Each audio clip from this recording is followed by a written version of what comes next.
បាទជំរាបសួរថ្ងៃនេះសូមណែនាំពុកម៉ែបងប្អូនអំពីបច្ចេកវិទ្យាថ្មីមួយ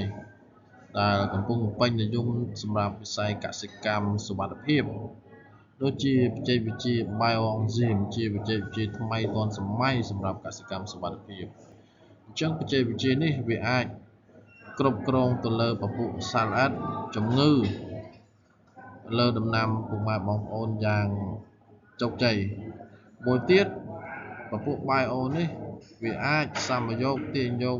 ជាតិពុលពីដីដូចជាពពួក Cadmium Arsenic ឬ Mercury បានយ៉ាងល្អប្រសើរអញ្ចឹងពេលដែលពុកម៉ែបងប្អូនប្រើ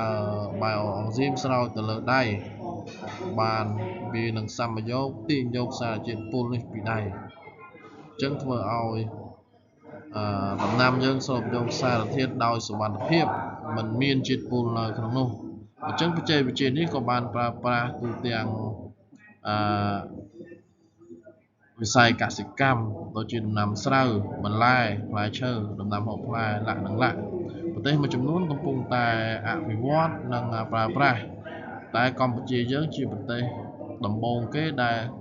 គ្រប់ MOBS ដែលបង្កើតចេញជា Bioenzyme បែបមួយថ្មីដើម្បីលើកគុណភាពលើកស្ទួយគុណភាពដំណាំកសិផលកម្ពុជាយើងទាំងអស់គ្នាអញ្ចឹងសម្រាប់កសិករឬក៏ពុកម៉ែបងប្អូនដែលមានកសិដ្ឋានយើងអាច apply